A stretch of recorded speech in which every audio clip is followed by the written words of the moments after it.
Sejam muito bem-vindos a mais um ApoCast. Eu sou Eduardo da Luz, sócio e fundador do Universo Apo. E hoje, para bater esse papo conosco, Alexandre Wiegers, presidente da Condor, uma das maiores e mais respeitadas empresas do Brasil, do seu segmento, com uma história inspiradora que chamou a atenção, inclusive, do pessoal da educação.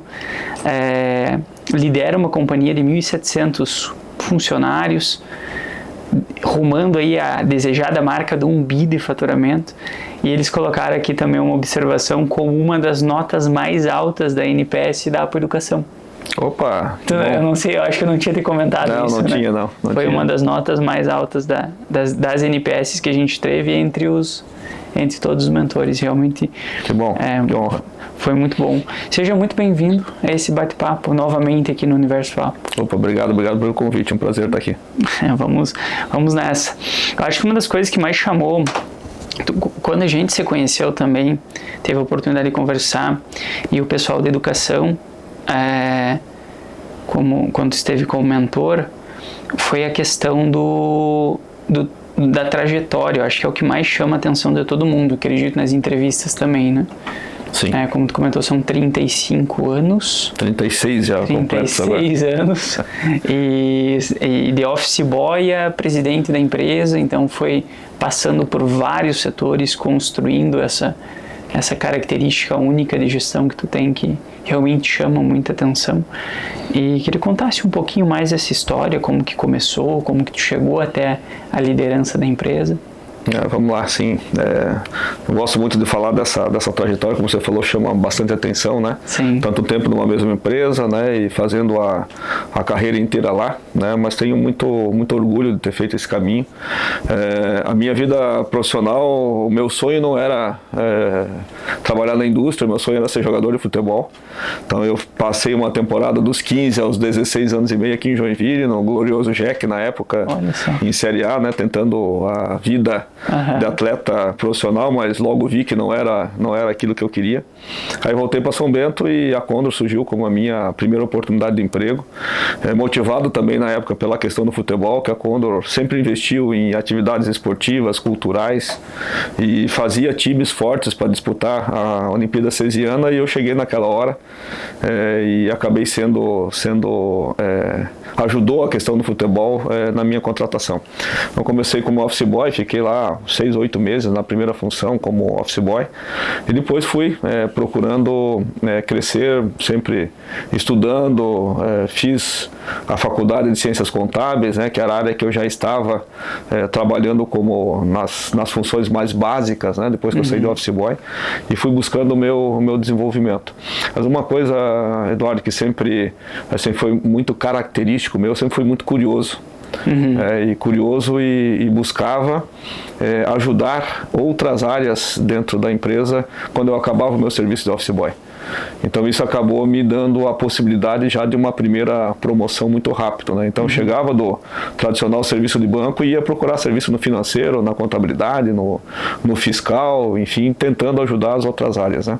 Aí acabei sendo convidado para ir para a contabilidade lá, e eu passei por todas as funções possíveis, né? Desde auxiliar até virar gerente depois da área contábil. Ali a gerência já era uma gerência um pouco mais robusta, né? Pegando também a área financeira. E a Condor sempre, e foi assim e é ainda, sempre apoiando o desenvolvimento dos colaboradores, investindo na formação de talentos, né? E eu sempre aproveitei muito esse jeito da Condor de apoiar o desenvolvimento, e fui procurando sempre me desenvolver. Então fiz a faculdade, fiz algumas pós, fiz MBA, enfim, fui buscando o meu desenvolvimento até o momento que eu acabei tendo a oportunidade de ser um diretor, né? Um diretor administrativo e financeiro. Naquele momento, essa área na Condor tinha uma abrangência bem grande, pegava logística, compras, RH, só não tinha o comercial e marketing e fábrica. Todas as outras áreas de apoio, né, que às vezes até estão dentro da fábrica, como supply chain, etc., estavam naquele momento embaixo dessa diretoria. Então foi uma experiência muito rica já, né, numa primeira oportunidade de ser diretor, tendo uma área bem abrangente. 1 ano e 7 meses depois dessa promoção por uma fatalidade do meu CEO na época, né, o diretor-presidente, que acabou tendo um problema de saúde. Eu acabei ficando um ano interinamente, né, como presidente, já naquela época, já bastante jovem, tinha 37, 38 anos. Acumulei as funções durante um ano, depois os acionistas e conselho acabaram fazendo o processo de sucessão, né, do então presidente, que não pôde mais voltar por problemas de saúde, e eu acabei voltando para minha função, né. Foi um ano bom, um ano bem bacana, de muito aprendizado, e acabei voltando para minha função original da diretoria administrativa e financeira, com um novo presidente no cargo, e 2 anos aproximadamente depois ele resolveu sair da companhia, e naturalmente eu fui aí convidado pelos acionistas e pelo conselho da administração para assumir essa posição de forma definitiva, né? E estou lá há 12 anos, né? Perfeito. Esse CEO que assumiu nesses 2 anos era de fora? Ele era um conselheiro nosso, né? Ele tinha sido uma pessoa muito experiente no mercado de bens de consumo, tinha sido presidente de uma multinacional aqui no Brasil, fora inclusive, e ele estava no nosso conselho naquela época, né? E aí, como ele tinha recém-chego no conselho, foi até um movimento natural na época dos conselheiros, né? Convidá-lo para participar do processo de sucessão dentro da diretoria, né? E ele aceitou naquela época, e foi um belo aprendizado para mim também, né? Ter uma pessoa muito experiente aí guiando a empresa por aquele período, né? Sim, e eu estava muito próximo, né? Sim. Ali a gente fala de características que a gente está comentando antes, que eu acho interessante, porque para mim é uma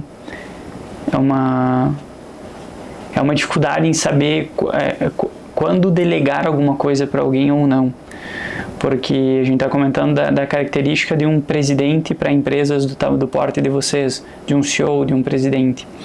A gente vê que empresas do nosso porte, que são empresas menores, estão rumando 20 milhões, que é a nossa meta, é uma empresa que necessita muito de criatividade. E aí eu vejo que eu me encaixo muito bem. Inovação, criatividade, explorar novos canais de forma criativa e eficiente, só que muita dificuldade com esse cuidado que vocês têm de saber um número final naquele cliente específico, naquele SKU específico, que é o que tu comentou que vocês fazem. Tu vê que existe um determinado porte da empresa que tem que haver essa mudança de diretoria, ou buscar alguém com uma capacidade, uma skill um pouco diferente, ou tu acha que não? Eu não sei se tem um porte necessariamente, Eduardo. É claro que quando você vai crescendo, você vai necessitando mais estrutura para fazer a gestão. Sim. Isso é uma coisa aparentemente natural, né? Sim. Eu comentei antes, eu já peguei a liderança na Condor, quando a Condor tinha um certo porte, tinha uma estrutura bem bacana, né? Por mais que a gente cresceu bastante nos últimos anos, mas ela já era uma empresa reconhecida nacionalmente, já exportava, então era uma empresa bastante grande já. Mas eu acho que aqui tem muito a questão de perfil, né? Perfil de gestão. E eu tenho sempre isso muito forte comigo. Quando eu tive a oportunidade de ser interino, que eu comentei um pouco antes, eu acho que eu aprendi muito com isso, e quando eu fui de forma definitiva para essa função, eu estava preparado para esse momento. Eu acho que você precisa ter uma equipe muito forte. Você precisa ter pessoas do teu lado, né, que respondem eventualmente a você, mas muito comprometido e muito forte. A Condor sempre teve essa característica de ter equipes fortes, né? E aí facilita um pouco a vida, né, do CEO, do diretor-presidente, para pensar também em alternativas, como você falou, de criativas para crescimento, ou para mudança, ou para aquilo que for necessário para o negócio, né? Então, quando você tem uma equipe forte, eu sempre investi muito nisso também, assim como investiram também em mim, né? Quando eu fui ganhando as possibilidades de ascensão como líder. Então, acho que isso é um ponto extremamente importante. Quando você tem equipe forte, é mais fácil delegar. Sim. E delegar, e você se liberar para fazer aquilo que de fato a empresa mais precisa de você. Então acho que ter uma equipe forte facilita muito a delegação, e essa questão de processos que você me perguntou, eu acho que ela é muito mais da cultura e da capacidade ou vontade de você de fazer uma gestão mais detalhada do que necessariamente o tamanho da empresa. Tá? Essa é a minha percepção. Eu conheço empresas aí que eu acabo sendo convidado, ou tenho conhecido, ou vou bater um papo, que são empresas bem menores que a Condor, mas super bem organizadas, super bem controladas. No mesmo ponto que a gente vê empresas um pouco maiores, hoje pensando em se reorganizar com relação à governança, né, ou a fazer, criar um modelo de gestão que não é bem claro, e que são empresas maiores, né? Então acho que muito pelo perfil e não necessariamente o tamanho, né? Legal. Essa parte falou de delegação, me chamou a atenção, tu comentou que quando tu entrou em diretor administrativo, existiam vários setores alocados à tua responsabilidade. Quando tu entrou, acredito que a empresa faturava na faixa de 300 milhões, né? Era 200 e alguma coisa quando eu assumi a presidência. Então, nessa época, quem sabe um pouco menos. Tu acredita que não existia essa quantidade de alocação de setores na tua diretoria pelo porte da empresa? E depois, conforme foi crescendo, foi surgindo a necessidade de diretorias específicas em cada área? Isso sim, isso você tem razão. O crescimento traz essa necessidade de crescimento estrutural também, né? Até para que você tenha pessoas e lideranças do porte que a empresa precisa para dar agilidade, para tomar decisões, né? Você não pode ficar, mesmo que você tenha uma estrutura um pouquinho robusta, ela precisa ser uma estrutura que tenha capacidade e poder para tomar decisão, porque senão você tem a estrutura e tudo tem que chegar em você, né? Então acaba não fazendo sentido. E quanto mais você cresce, mais você precisa desse momento de tomar menos decisão centralizada e mais decisões descentralizadas, né? Então o crescimento da estrutura acaba sendo uma consequência disso, né? Hoje as áreas que existem na Condor são muito parecidas com as áreas que existiam naquela época, mas com mais robustez nas lideranças, né? Então tinha 3 diretores, hoje são 6, né? Quando pega todos os negócios, né? Tem o negócio pincéis, tem diretor de vendas, diretor de marketing, diretor de operações, financeiro, eu. Então na época eram menos, mas as funções existiam, só que com menos poder, né? Com menos autoridade, vamos assim falar, para tomar decisões formais, né? Legal. A gente pensa nessa questão de descentralização, é o que a gente mais ouve em cursos, palestras e tudo mais, só que eu acredito que não é algo tão simples, né? Eu vejo que a quantidade de empresários que roda aqui, geralmente da indústria em si, a maioria deles, e todos relatam a mesma dificuldade da descentralização. Acredito que é um pouco por imaturidade de gestão, e eu vejo isso da minha parte também, que a gente tem um pouco de dificuldade e medo por não saber delegar de forma eficiente, porque a gente está tendo que construir esses modelos de gestão, mas vejo também que é um pouco de falta de governança. Entra nessa parte que tu me chamou muita atenção da última vez, que a gente conversou, que tu comentou alguma coisa de governança, que tu comentou, governança nada mais é do que fazer o simples bem feito. Não precisa ter uma super estrutura para isso. E eu acho que a governança tem nos ajudado, depois da nossa conversa, aqui dentro do Universo Apo, a conseguir olhar para isso de forma mais eficiente. Não, tem que ser executado isso, tal dia me entrega aquilo, vamos sentar, vamos olhar novamente e assim. Isso é um ponto extremamente importante, né? Fica muito mais fácil delegar quando você tem um processo de governança bem instituído, quando você tem um modelo de gestão definido, e especialmente quando você tem ritos, rituais, sim, que você coloca como sendo regra e que aquilo vai ser cumprido todos os meses, da mesma forma, nos mesmos dias, para poder dar a segurança que as coisas estão acontecendo como você acha que deveriam acontecer, ou como estavam previstas a acontecerem. E esses rituais, eles entram na cultura da empresa quando você começa a repeti-los. Sim. A de fato virar rotina, né? E tu acha que é top-down, é de cima para baixo? Olha, eu prefiro sempre construir, né? Mas se não tiver jeito, tem que ser top-down, né? Eu prefiro sempre construir o modelo junto com a equipe. Mas tem coisa que não tem jeito, né? A gente tem que determinar que esse dia vai ter esse tipo de informação, nesse dia a gente vai discutir o desempenho e vai falar sobre alguma correção na rota, que na semana que vem nós vamos falar sobre inovação, nós vamos falar sobre desenvolvimento de produtos, isso tem que acontecer. Então esses rituais trazem a segurança na delegação.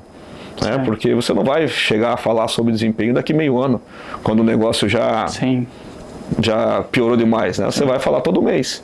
Então, se tiver que conversar e fazer alguma correção de rota, você vai ter aquele momento para fazer. Quando o alto volume de vocês é uma coisa que chama atenção. Essa questão da discussão de desempenho, ela é mensal ou ela é quinzenal? Não, é mensal. Mensal. Nós temos um ritual muito bem definido com relação à jornada mensal que uma das principais informações da companhia tem. Então, no primeiro dia do mês, quando fecha faturamento, etc., que é o dia clássico, né, após o fechamento de mês, a gente começa a ter as primeiras informações de canal, de venda, de segmento que mais vendeu e, em paralelo, já entra a inteligência de mercado buscando as informações que nós trazemos de mercado para ver como o mercado se comportou. Então ali a gente já começa a fazer a primeira análise, isso no primeiro dia útil. No primeiro para o segundo, mas ali quando fecha o mês. Até o quarto dia útil, nós temos o fechamento do mês, quando falo do fechamento de DRE, aquele principal, né, a informação básica que vem da contabilidade, sabendo o lucro, sabendo como foi o custo, como foi a despesa comercial, de marketing, administrativa, EBITDA, de uma forma global, olhando a companhia como um todo, né, e quebrando os principais negócios. Dali para frente, já de volta, com a ajuda de inteligência de mercado, a gente começa a aprimorar as nossas análises. A gente chega até o 10º dia do mês, que é o 10º dia onde eu sento com todo o meu time para fazer uma análise de desempenho completa do mês. É um momento que a gente fica no mínimo meio dia juntos, ela pode ser 6 horas, pode ser o dia inteiro, dependendo do mês, onde a gente fala de todos os temas relevantes para você analisar um resultado, começando e levando, inclusive, informações de mercado para discussão ali de todo o time que eu chamo de comitê diretivo, né? Que são os cargos que ficam diretamente com o diretor-presidente. Ali nós já temos a informação de desempenho por regional, por canal, por SKU, enfim, toda a abertura que você queira fazer até o EBITDA. Nós temos, obviamente, conceitos muito claros de onde e qual indicador a gente deve analisar para cada tipo de análise. Então, por exemplo, você vai olhar o produto puro, a gente prefere olhar a margem de contribuição. Você vai olhar o cliente, a gente prefere usar a margem de servir. O que é a margem de servir? É a margem de contribuição menos os custos para atender aquele cliente. Que vai desde uma comissão, se for um representante comercial, desde o custo do vendedor, se for um cara CLT, a estrutura que ele tem para poder para servir aquele cliente, alguma negociação específica, né, voltada àquele cliente. Então, quando olha cliente, a gente precisa olhar a margem de servir. E no final do dia, né, para olhar, a gente olha lucro líquido, EBITDA, EBIT, né, olhando em todas as variações que a gente quer olhar. Então, a gente para nesse momento com esse tipo de informação, olha para ganho de share, para movimentação de share, olha para preço. É óbvio que a gente não consegue monitorar todos os nossos SKUs, nós temos quase 3.000, mas a gente olha os principais, né, e olha onde a gente tem informação mais qualificada, né? A principal informação nossa vem do varejo alimentar, mas nós estamos construindo, junto com a inteligência do mercado, uma base de informações que busca o Mercado Livre, que tem um dos nossos negócios que é muito importante, o Mercado Livre, que é a limpeza profissional, que busca o material de construção, que busca a farmácia, para tentar trazer mais robustez a essa avaliação de mercado. Isso acontece todos os meses, sem exceção. Entendi. Óbvio que nesse dia fala de finanças, fala de inadimplência, fala no contexto geral, mas o aspecto mercado tem uma participação muito importante dentro da nossa discussão. Legal, né? E dali, desse 10º dia, a gente sai pronto, ou teoricamente bem encaminhado para reportar ao Conselho de Administração e acionista, né? O processo ele acontece na sequência, que é um relatório que é enviado ao Conselho de Administração. As nossas reuniões são mensais do Conselho de Administração, extremamente relevante esse processo, e trimestralmente um relatório maior e nos outros meses que não fecha trimestre um relatório um pouco mais enxuto. E aí vai para reunião para discussão presencial, né, ou pessoal, com o conselho todos os meses. Passado o conselho, no dia seguinte ou 2 dias depois, o relatório para os acionistas, que é um relatório mais resumido, mas que traz crescimento, EBITDA, enfim, informações que os acionistas entendem relevantes, né, para o acompanhamento deles do negócio. Reunião com o acionista é mais espaçado, né, ela é de 3 em 3 ou 4 em 4 meses, ou a depender de um tema estratégico, né, que convoca de forma extraordinária, mas assim, ordinariamente ela é um pouco mais espaçada. Então esse rito, ele dá a segurança para saber que vai acontecer no dia 1º, que vai acontecer no dia 5, vai acontecer no dia 10, que dá segurança para você entender que as coisas estão funcionando naquela direção.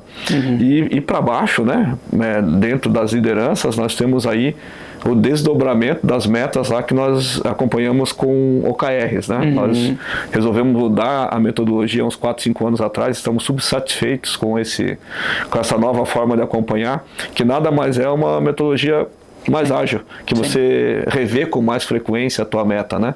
Então esse time que tem OKRs, que aí várias lideranças de todas as áreas estão nesse processo, tem um movimento de um check-in mensal, para entender o que aconteceu, como é que foi, e trimestralmente tem um check-in trimestral que olha para a meta do próximo trimestre. Então eu tinha a meta desse trimestre, não aconteceu, o que eu vou fazer para reposicionar a meta do segundo trimestre, eventualmente tirar o gap, ou fazer uma mudança para entregar o ano lá no final do último tri, né? Então essa é uma dinâmica que ela acontece na Conor todos os meses.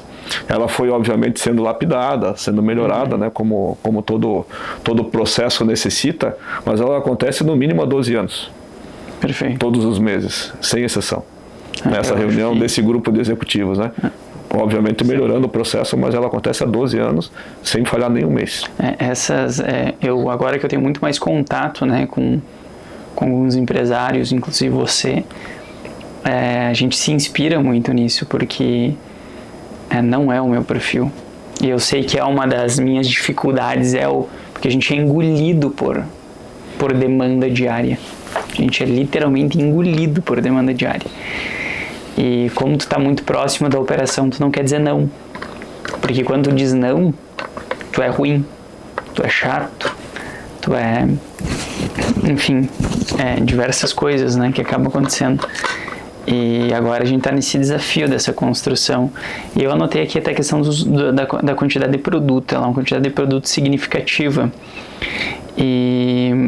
Mas obviamente vocês olham os topos de curva, os que mais vendem. E como vocês fazem para analisar aquela cauda longa daqueles produtos que possam ser, olhando na BCG, produtos estrela, que tem um potencial de mercado muito grande, mas que ainda não ganhou tração? Porque é muito produto para olhar. Sim. Como que vocês fazem para analisar esse tipo de produto? Bom ponto. Só deixa eu dar um passo atrás no comentário anterior que você fez, nessa questão do perfil, né? De não ser exatamente o perfil mais de criar rotina. Sim. Eu também não tenho esse perfil, tá? Olha só. Por mais que eu tenha feito uma escola dentro da área financeira, né? Eu me formei lá e acabei crescendo pelo conhecimento que eu tinha nessa área. Eu não sou o cara que é o mais educado para ter a disciplina do dia tal, na hora tal. Mas tem que ter alguém no teu time que faça. Então você tem que ter alguém que vai fazer bater esse bumbo, né? E a Conor tem. A gente tem gente que, cara, marca a reunião e não é o Alexandre que vai falar posso ou não posso. Aquele dia é o dia da reunião.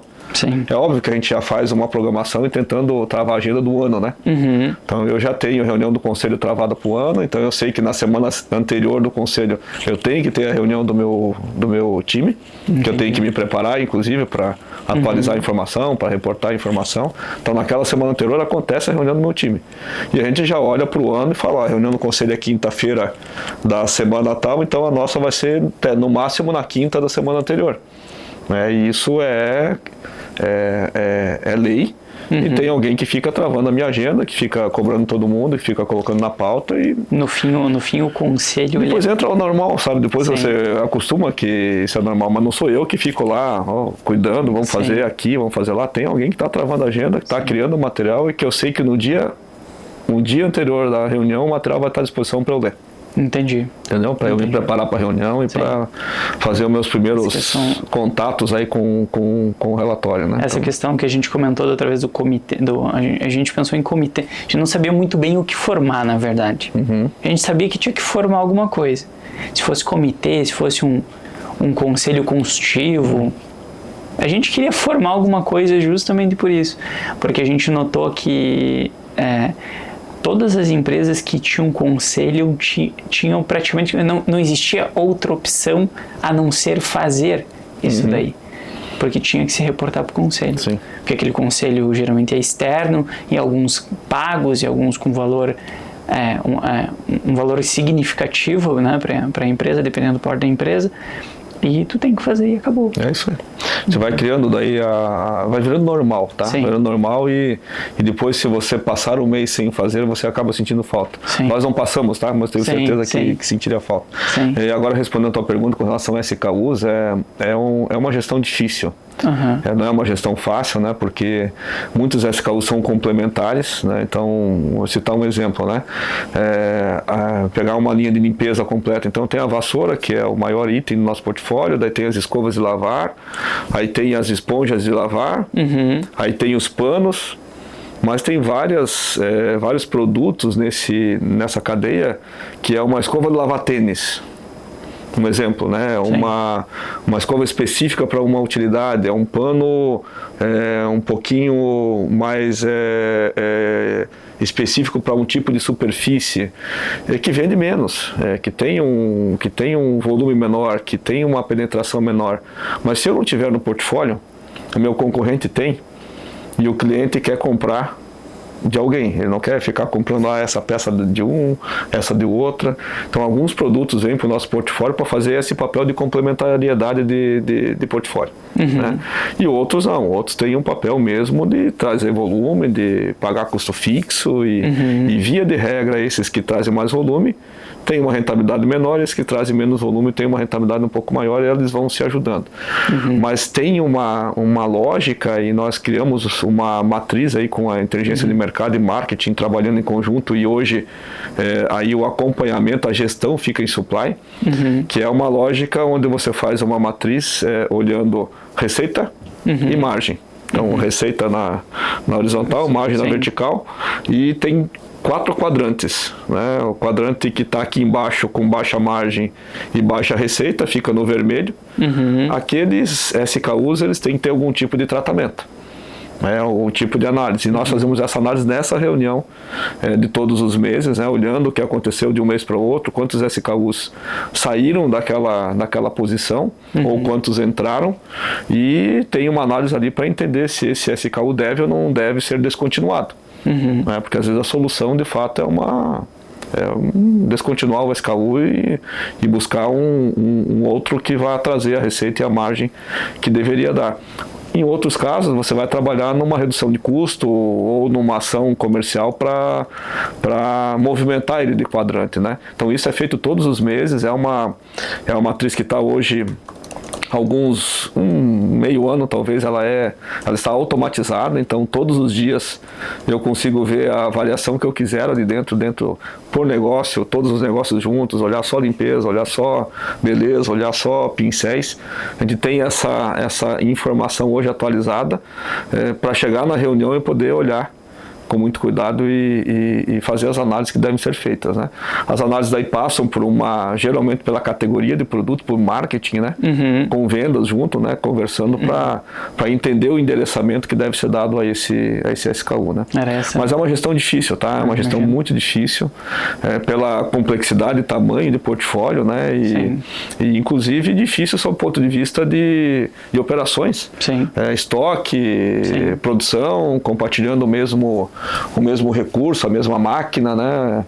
Então é uma gestão bastante complexa. Vocês produzem produtos, por exemplo, vassouras, para regiões diferentes, então de cores diferentes, tem alguns padrões diferentes.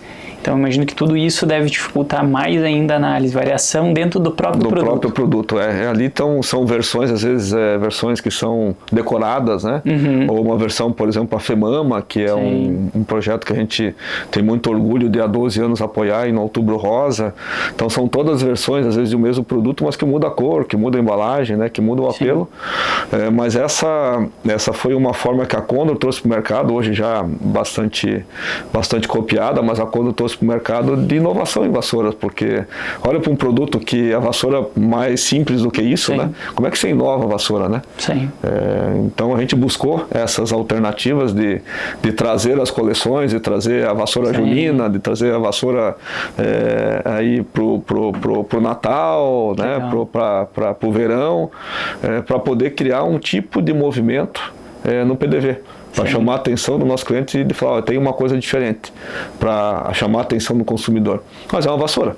Né? Então a gente buscou essas alternativas, mas traz junto com elas, né, uma complexidade. Né?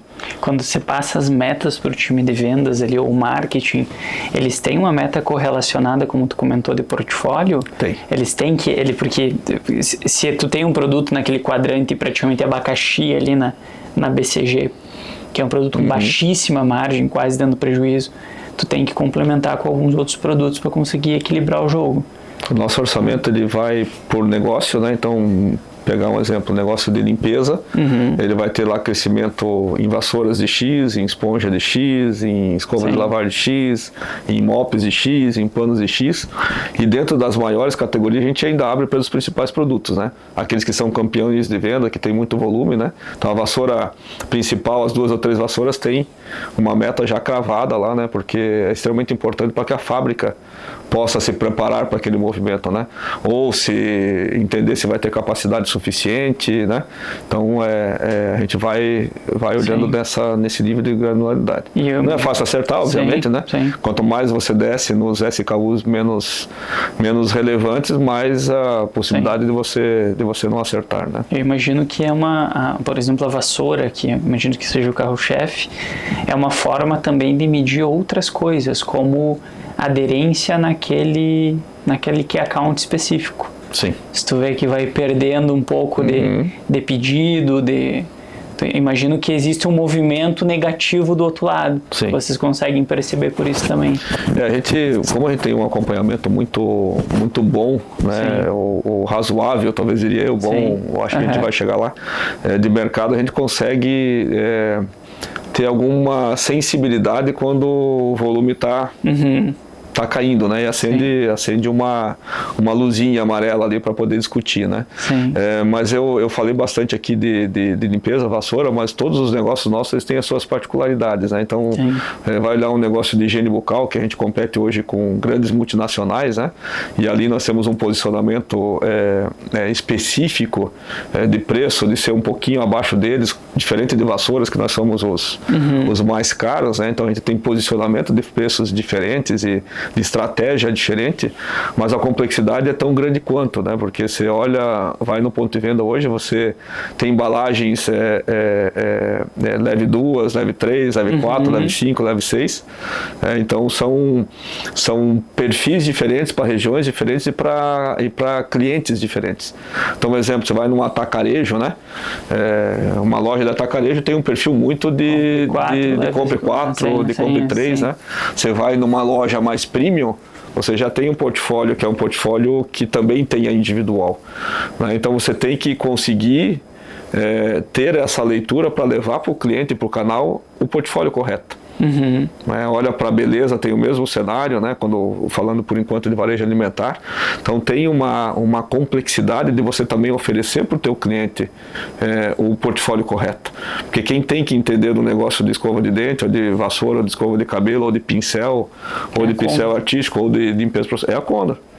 Nós temos que ter essa informação de mercado e entender o que deveria vender mais naquela região ou naquele canal, né? Então esse é um outro lado da gestão da complexidade que é bastante grande no nosso negócio. Né? E os posicionamentos no PDV influenciam muito o impacto da venda? Muito. Hoje, nossa maior verba, quando a gente fala de verba de marketing ou de trade marketing, é para exposição no PDV. Ela vai no PDV.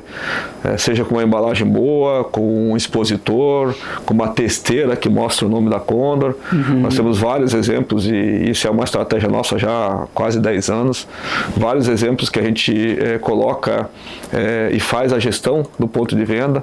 Não é necessariamente uma gestão de categoria, como algumas categorias maiores fazem, mas é uma gestão do espaço, onde a Condor organiza o espaço, coloca a testeira e organiza inclusive o concorrente. Sim. É claro que com acordo com o varejo que nós vamos ter uma prioridade, né? Sim. Porque estamos organizando e cuidando daquele espaço, né?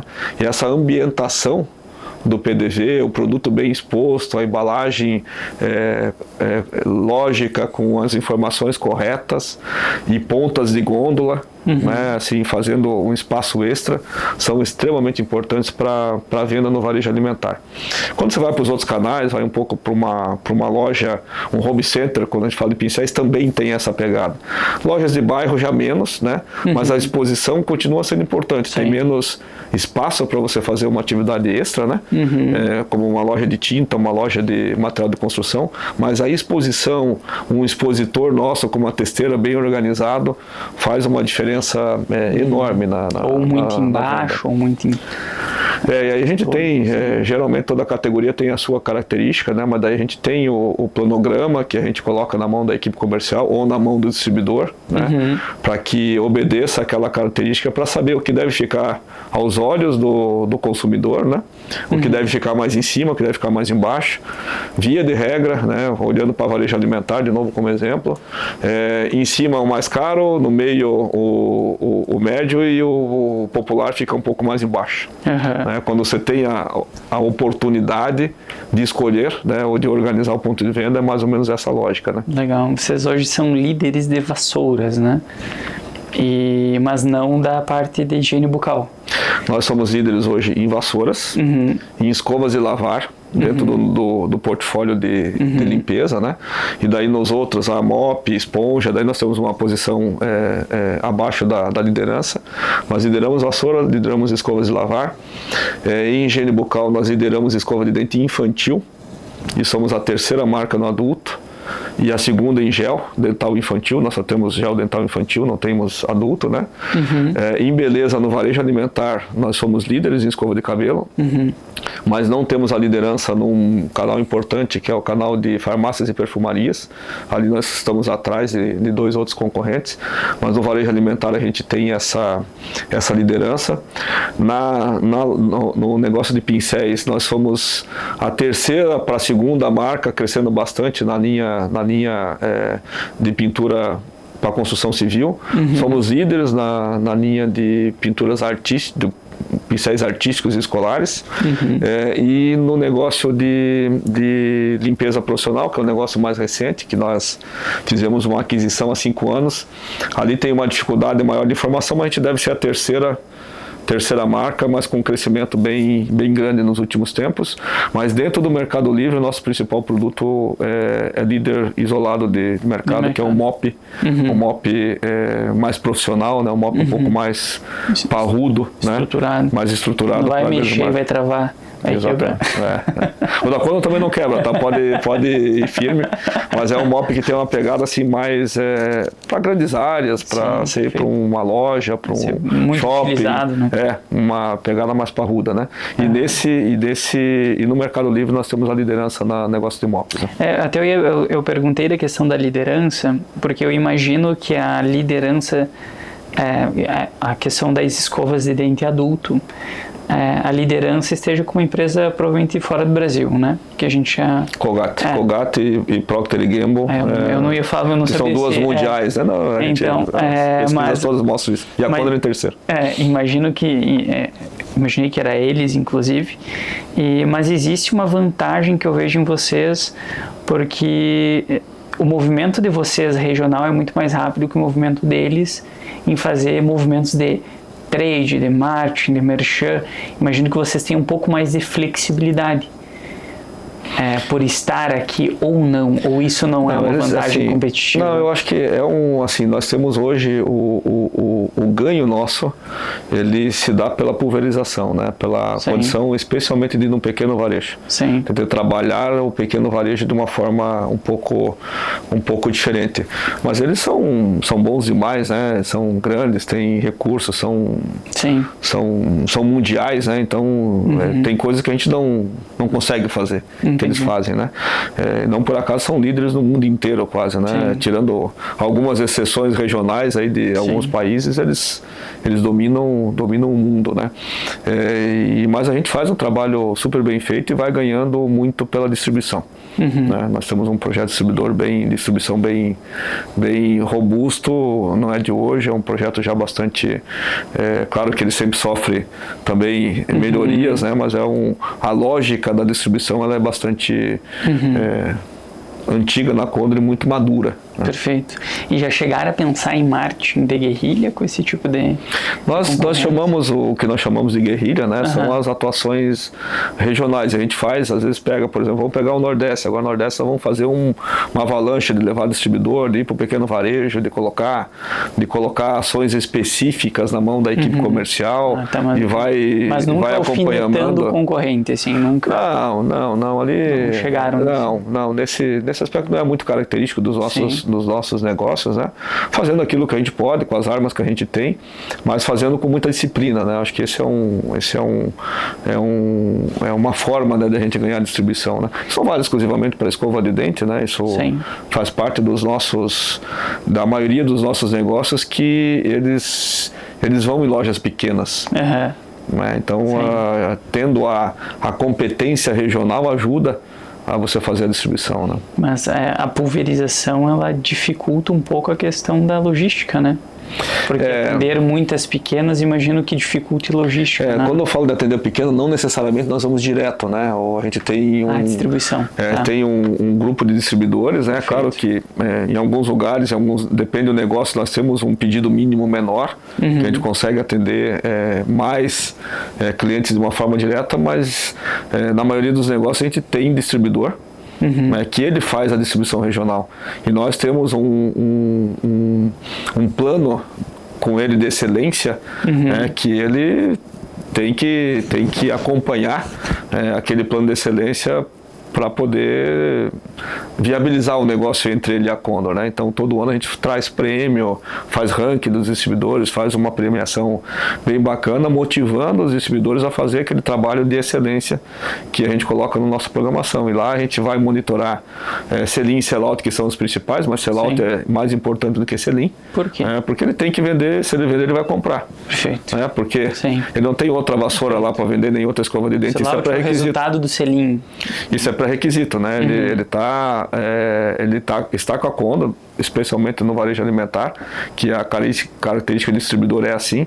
Ele só tem a Condor naqueles negócios. Então, se ele fizer o sell-out e a gente ajudar ele a fazer isso, o sell-in vai ser consequência, né? Sim. E depois outras coisas que são naturais aí, desde tamanho de equipe, de força de merchandising, tudo isso tem no programa de excelência e a gente ajuda com incentivos para que o distribuidor faça isso, né? Porque a indústria não consegue fazer.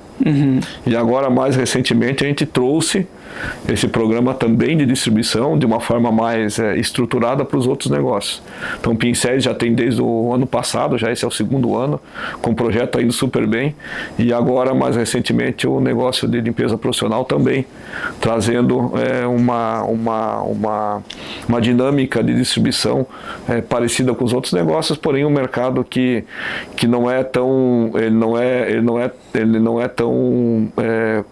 não se dedica a uma marca ou distribuidor, ele se dedica a 2 ou 3 marcas, né? Um cenário um pouquinho diferente, mas com a lógica de fazer a distribuição regional em virtude da proximidade com o cliente, né? Perfeito. Uma coisa que chama a atenção, como a gente falou no início, é a questão do dobrar o faturamento ali, né? Que até tá na pauta aqui, e que é um feito. Eu estou tentando dobrar o faturamento da Apple numa empresa pequena, né? Vocês fizeram isso numa empresa de 300 milhões ano. Então, o que tu acha que foi um dos principais pontos, assim, que na tua liderança tu pode dizer que que foi diferente para conseguir esse feito? Porque alguma coisa diferente tu deve ter feito, né? Eu acho que o projeto de distribuição, eu acho que ele é muita clareza no modelo de ir ao mercado. Acho que isso foi extremamente importante. O que tu quer dizer com projeto de distribuição? Um exemplo, eu tenho clareza o que é o distribuidor e qual é o papel dele, eu tenho clareza do que é o atacado, qual é o papel dele, eu tenho clareza do que é o atacarejo, qual é o papel dele, né? Olhando o portfólio, alinhado para o canal, enfim, isso que eu quis falar. Perfeito. Mas aqui sendo também bastante transparente, né? Como a gente já conversou um pouquinho no começo, nós pegamos um momento de crescimento impulsionado pela crise de saúde que nós tivemos com a pandemia, né? E esse foi um momento que algumas categorias nossas tiveram esse impulso, né, e ficaram na vitrine como não ficavam há muito tempo. Mas esse foi um dos efeitos, mas outro efeito que possibilitou com que a gente desse esse passo foi que nós estávamos preparados para isso.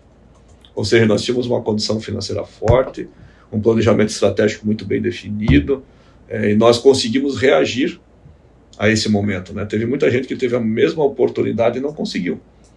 Porque ou não tinha dinheiro, ou não estava preparado estrategicamente, ou não tinha capacidade disponível, enfim, né?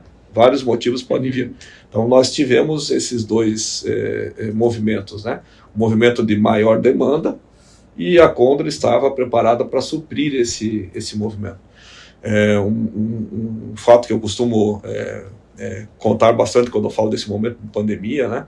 Quando chegou lá em 2020, todo mundo se desesperou e nós também, que eu instalei o nosso comitê de crise, que se reunia de manhã e de noite todos os dias, né, durante um bom período. Nós chegamos no momento de uma decisão e que responde um pouco por essa nossa capacidade de ter reagido, uma decisão muito difícil, na época que podia reduzir jornada, né, e nós reduzimos jornada, só que tinha uma necessidade, depois de retornar ao trabalho, de estabilidade por um período de 60 ou 90 dias, não lembro. Era uma regra do governo. Você pode reduzir, mas na volta não pode demitir. O que muita gente fez? Demitiu primeiro e depois reduziu jornada. E a Condor decidiu por não demitir ninguém. Nós corremos o risco de colocar em redução e voltar depois sem ter negócio, sem ter pedido, sem ter um mercado respondendo, mas sabíamos que nós éramos essenciais naquele momento, que em algum momento a Condor ia precisar colocar mais produto no mercado, de limpeza especialmente, era a nossa percepção naquela época, e fizemos isso alinhado com o conselho, com os acionistas, não demitimos ninguém.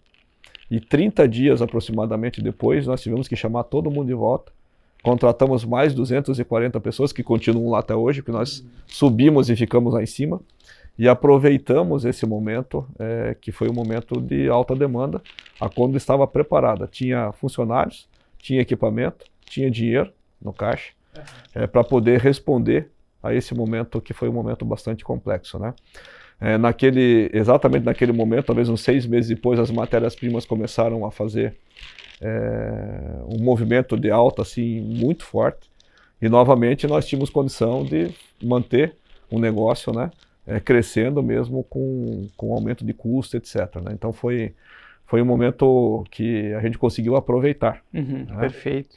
Essa questão eu anotei aqui que eu achei, no meu ponto de vista, interessante, que vocês tiveram uma oportunidade muito grande pelo movimento do mercado, né? Para esse crescimento acelerado também.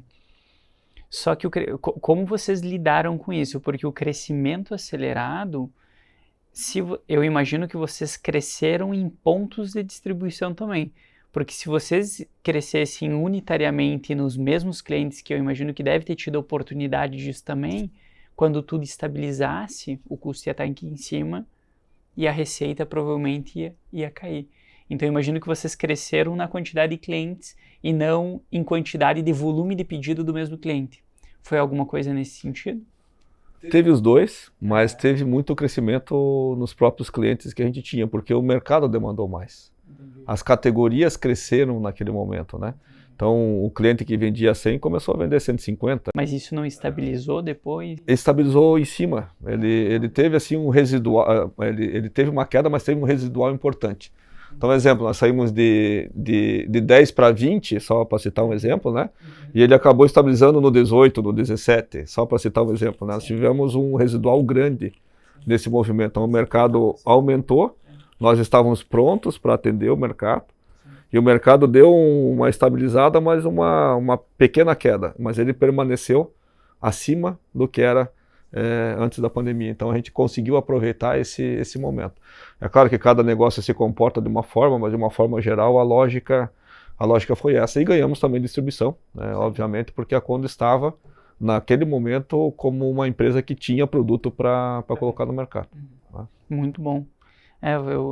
Essa questão do elástico que esticou demais e teve, obviamente, uma questão inflacionária, como a gente falou antes também nesse momento, né? Mas teve um crescimento real também bastante importante de 19 para cá, né? Pegando 20, 21 e 22 especialmente, um movimento importante. E nós aceleramos esse momento, mas nós vimos de uma temporada já de crescimento. Né? Não começamos a crescer somente nesse período, mas ali acelerou de uma forma bastante grande, né? Principalmente 20 e 21. Né? E essa questão que tu trouxe, essa característica muito de eu vejo muita inovação na empresa, e eu vejo que tu principalmente tem muita abertura com isso, estão com um projeto de inovação conosco, buscando novas formas de aplicar tecnologia, tem muita liberdade com isso com o pessoal dentro da empresa. Tu acha que essa é uma das características que tu trouxe para a empresa? Ela sempre teve? Essa seria a primeira pergunta. E a segunda seria, eu vejo que vocês têm uma visão pública cada vez mais aberta. Vocês estão se expondo muito, né, publicamente. E isso é característica tua ou é da Condor? A Condor sempre inovou bastante, tá? Isso é histórico, né? Desde a fundação dela, mas sempre voltado em produto, né? Sempre muito olhando o produto. A Condor foi pioneira em vários produtos que existem hoje no mercado, que vocês certamente são consumidores que foram criados dentro da Condor. A Condor trouxe para o Brasil, a Condor mudou a forma de fazer, mudou a composição desse item. A Condor sempre muito inovadora também sob o ponto de vista de processos fabris, né? Sempre com tecnologia de ponta, sempre encontrando soluções para fazer os produtos ficarem sempre melhores. Mas essa abertura um pouco mais para ou modelo de negócio ou tecnologia, ela é mais recente. Sim, a nossa exposição também, ela é um pouco mais recente, mas acho que trilhando um caminho necessário, né? Para que o negócio continue crescendo e crescendo de uma forma sustentável, obviamente, né? Mas a Condor sempre inovou bastante. Se não inovasse, não teria 100 anos quase, né? Sim, estamos com 95 anos, aí já dá para dizer que é quase centenária, né? Porque faltam poucos anos, e então a Condor sempre foi muito inovadora e sempre com uma característica aí da família empreendedora de olhar muito para frente, né? Mas não com uma característica de marketing, mas como negócio, governança, processo, investimento, do ESG, olhando o social e o ambiental. Isso foi muito sempre característica da família empreendedora, tanto é que a Condor criou o conselho há 27 anos atrás, né? Quando poucas empresas na região tinham, e muito menos do porte na época da Condor, né? Ela olhou para frente e criou um modelo de governança super evoluído para a época, né? Que continua hoje sendo um bom modelo, um excelente modelo, um excelente exemplo, né? Então a Condor sempre inovou, mas essa questão mais de tecnologia é mais recente, né? Isso já é dos últimos anos, né? Legal. Essa questão da imagem, tu dá entrevistas, tem matérias e tudo mais, tu é uma pessoa super acessível, né? E levando a imagem da Condor, o que vocês fazem, essa grandeza de vocês, nunca foi discutido entre os acionistas a questão do vínculo da imagem ser muito forte, ficar muito forte a ti, e não sei se existe alguma... Não, é claro que eu procuro também em alguns momentos levar algum acionista, levar outros diretores. Entendi.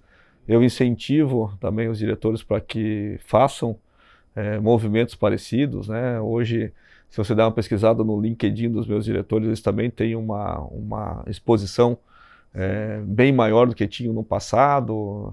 Então acho que não é uma preocupação. Acho que a Condor é maior que todos nós juntos, né? Então, mas a gente tem que fazer o papel, né, de executivo, e eu como executivo número 1, de levar de ser o porta-voz da imagem, né, da reputação da empresa, e sempre levando aonde puder, né, em fóruns que não são fóruns necessariamente só voltados a consumidores, né, mas fórum de formadores de opinião, de levar as coisas boas que a Condor faz, né. Mas isso não é uma função exclusiva minha, não sou só eu que exerço, né. Então a gente tem vários outros líderes que têm também inclusive amanhã a gente tem um bate-papo com o Gabriel. Gabriel. Que é um dos diretores. Sim, né? Diretor do negócio de pincéis, ele está conosco há 3 anos agora, acho que ele está fazendo, em dezembro, ex-executivo da AkzoNobel, né, da Tintas Coral. Ele tá lá liderando a nossa divisão de pincéis. Porto Alegre, né? Ele fica em Porto Alegre, mas fica por aí, né? Sim, eu falei para ele, quando vier para São Bento, a gente encaixa a agenda para te dar uma passada aqui. Muito bom. Encaminhando até para a gente se encaminhar para o final, o que tu vê para 2025 que é um papel fundamental para um diretor? E deixa eu voltar um pouquinho só. Eu perguntei da exposição da marca, de vincular muito a marca a ti, porque eu vejo o que a gente faz na imersão que a gente tem de marketing aqui na empresa, a gente leva muito a posição do diretor como a figura pública da empresa.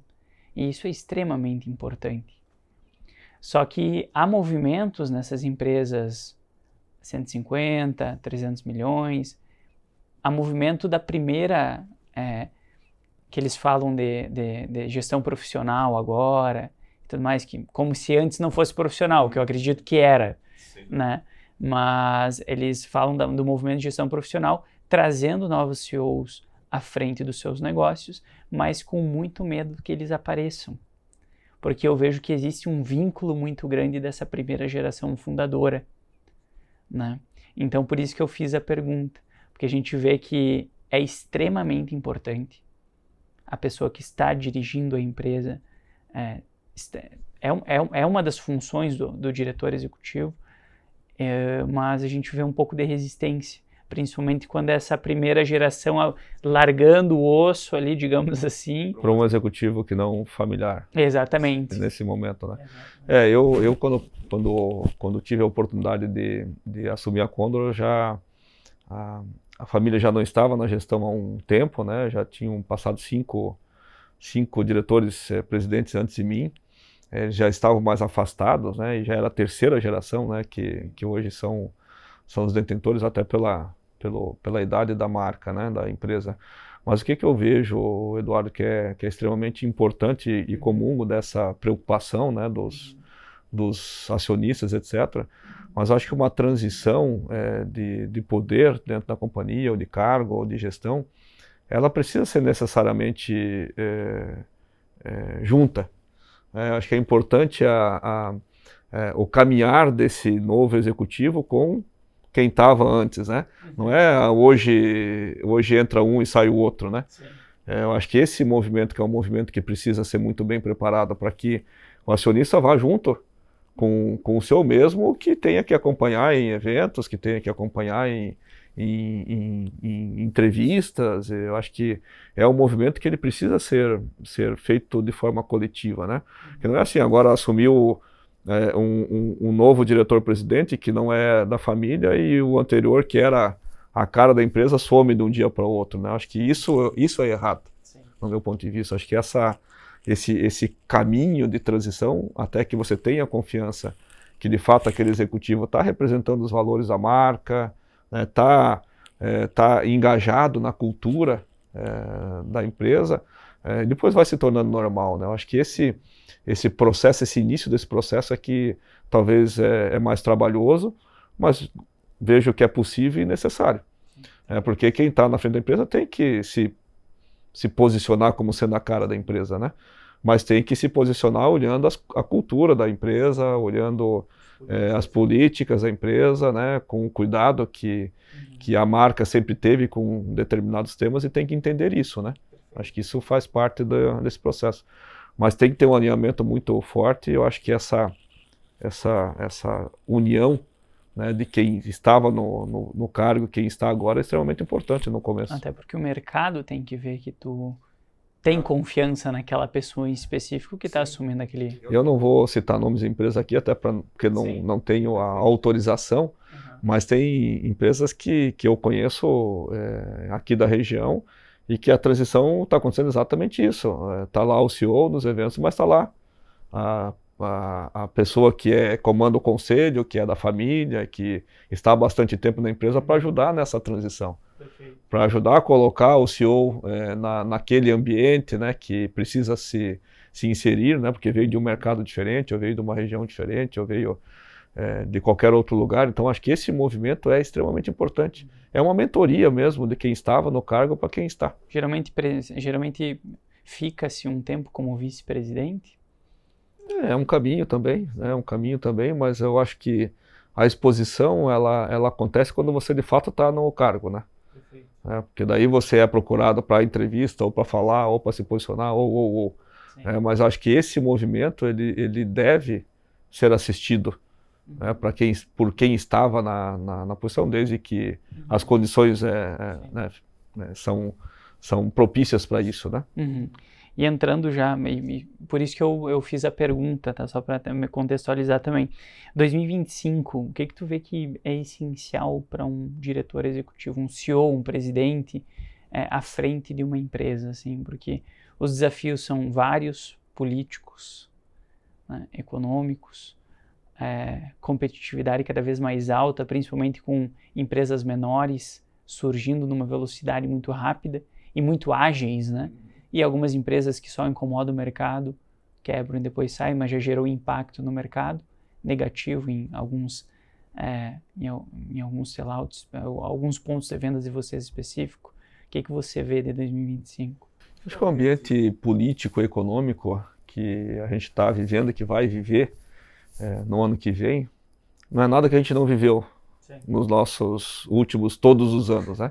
É claro que ano aperta mais em um lado, outro mais em outro, né? Mas o ambiente, ele é um ambiente hostil, de via de regra, mas eu acho que esse ano nós estamos um componente, a junção desses desafios empurra a gente para olhar muito para a eficiência operacional, para melhorar a nossa eficiência operacional. A gente nunca vai deixar de olhar para fora, né? Porque senão a gente acaba perdendo o olho do mercado, mas a eficiência operacional está de novo num patamar, eu acho que de atenção muito grande. E quando a gente fala de eficiência operacional, a gente começa a trazer as coisas novas para cima da mesa, né? Como é que a pode ajudar a melhorar o processo, como é que a automação pode ajudar, como é que a gente traz também novas formas de pensar e novas tecnologias para poder ajudar nessa melhoria da eficiência, justamente para ficar competitivo. Porque quando o mercado está mais duro, quando o mercado está mais tem um ambiente político e macroeconômico mais difícil, vem dificuldades naturais, né, de repassar preço. Então se eu não conseguir repassar preço, o que eu vou fazer para compensar? Eficiência operacional, né? Então nesses momentos, cada vez mais, a eficiência operacional acaba voltando como sendo um tema de atenção lá no topo da lista, né? E daí, embarcado nisso, como eu falei, vamos falar de IA, vamos trazer tecnologias novas para ajudar na melhoria desses processos, né? E nunca dá para deixar de olhar para fora, trazer produto novo, isso faz parte da dinâmica dos nossos mercados, né? Mas a eficiência operacional ganha uma representatividade muito grande. Já esse ano ganhou, no meu ponto de vista, 2024, mas acelera isso, deixa isso mais evidente para 2025. Legal. E novos mercados, Estados Unidos? Mercado a gente sempre olha e nós temos oportunidades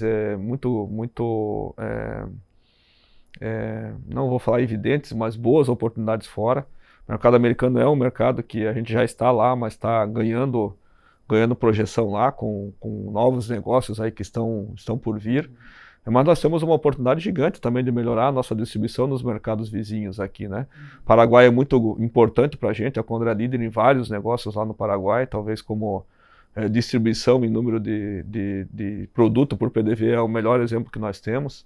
Mas nós temos a oportunidade na Argentina, que ressuscitou agora, um dos negócios pincéis importantes já há anos na Argentina, mas os outros negócios voltam agora para o jogo. Nós temos um mercado bom que é o boliviano, que tem oportunidade também de melhorar. Nós temos Peru, Colômbia, México, aí América Central, que nós começamos um trabalho também com um distribuidor recente lá.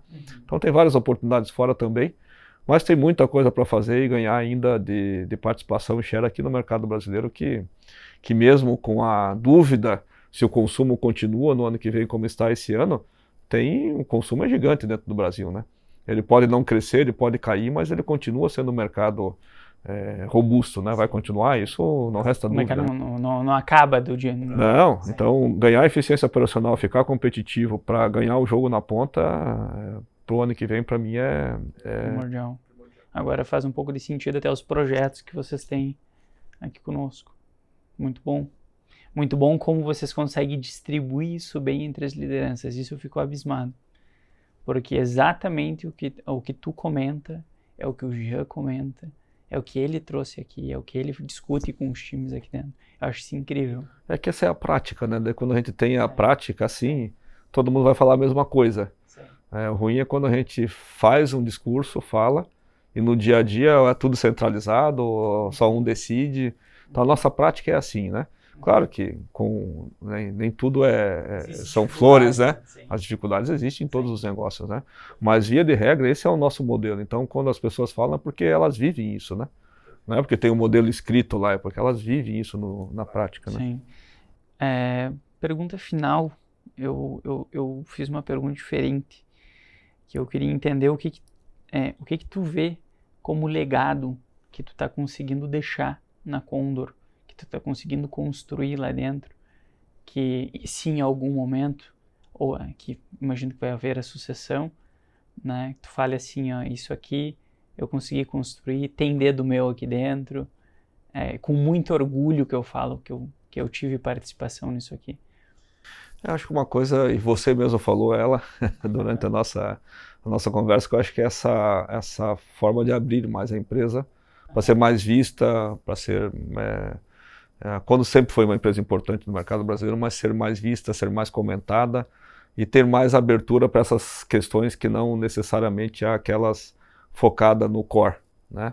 Que é o produto, a qualidade, o produto bem feito, a melhor produção, o canal de venda, mas olhar para outras formas de potencializar o negócio, né? Como a gente está falando hoje de IA, está falando de novas tecnologias, eu acho que essa abertura, eu acho que é um ponto que eu e minha equipe, né? Não é o legado do Alexandre, mas um legado, acho que essa equipe que está hoje na Condor vai acabar deixando.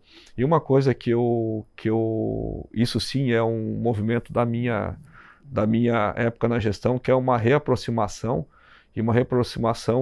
organizada de associações de classe, de algumas feiras pelo Brasil, e que a Condor tem participado com muita frequência e todos os anos repetindo a participação em movimentos como a CATES, a ABAD, a ABAAS, APAS, ABRAS, que são associações relevantes para o setor, a Abrafat, a Anamaco, indo para os outros negócios, que são associações importantes para o nosso setor, para os nossos negócios, e que a gente estava meio distante há algum tempo, e essa reaproximação faz com que a Condor de volta seja percebida como uma empresa que está fazendo movimento, mesmo que estivesse fazendo, às vezes não se mostrava, né?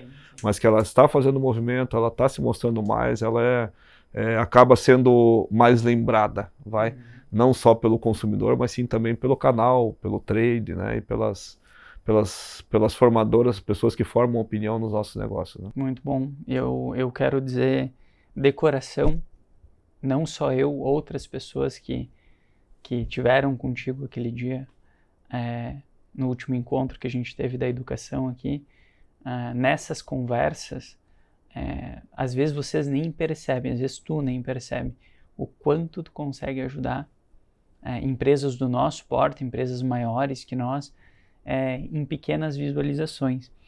E até em uma coisa que eu deixei anotado aqui, é mostrar que no fim não existe algo mágico, né? como tu falou das agendas, de ter essa transparência, de não quer dizer que eu seja bom, existem pessoas que me cobrem isso. Então, essas pequenas coisas que tu tá conseguindo trazer, que tu tá conseguindo mostrar, realmente impactam demais as empresas. E eu acredito que mais do que tu imagina. Então, queria te agradecer por esse tempo que tu desprendeu aqui para estar gravando conosco.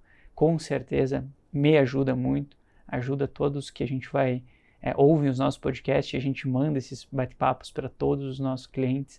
Então, queria te agradecer de coração esse bate-papo. Que é isso, eu que agradeço, e esse teu último ponto aí que é extremamente relevante, porque quem faz as coisas acontecerem é uma equipe lá, né? Sim. Então você precisa estar um pouco organizado para que as pessoas também saibam aquilo que a companhia espera delas, né? E as coisas vão acontecendo de forma natural. Mas eu sempre costumo falar muito da equipe que a Condor tem, né? Que eu falei um pouco antes, que é extremamente competente e que tem autorização para fazer as coisas acontecerem, ou seja, tem o empoderamento que eles precisam para que as áreas aconteçam, obviamente com os alinhamentos que qualquer negócio precisa, né? Mas acho que tem uma coisa que veio um pouco antes disso, que é a base que a gente tem na família também para poder se dedicar ao negócio, né? Eu sempre agradeço a minha família, esposa, filhos, porque a vida de executivo é uma vida que, você sabe, começa às 7 e acaba... A gente está aqui às 7, né? Até chegar em casa vai ser às 9, 10, né? Então, é uma carga horária grande, né? Para a gente poder se dedicar ao negócio. Isso não é de hoje, isso na construção de uma carreira.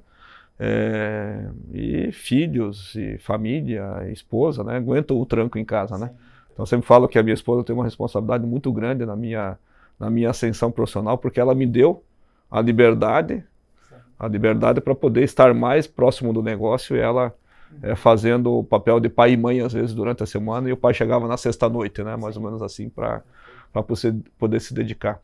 Porém, de um tempo para cá, de sexta de noite a domingo de noite, 100% família, né, que é uma coisa que eu gosto de fazer, mas assim, a base familiar também para formação de um executivo, para ascensão de qualquer profissional é extremamente importante. Eu vejo que é um malabarismo com bolas, né, que a gente vê. E só que a família é uma de cristal, né? Então é muito delicado deixar cair, né? Porque depois para colar é muito mais difícil, né? Então, novamente, agradeço esse bate-papo. E assim, nós encerramos mais um ApoCast. Valeu!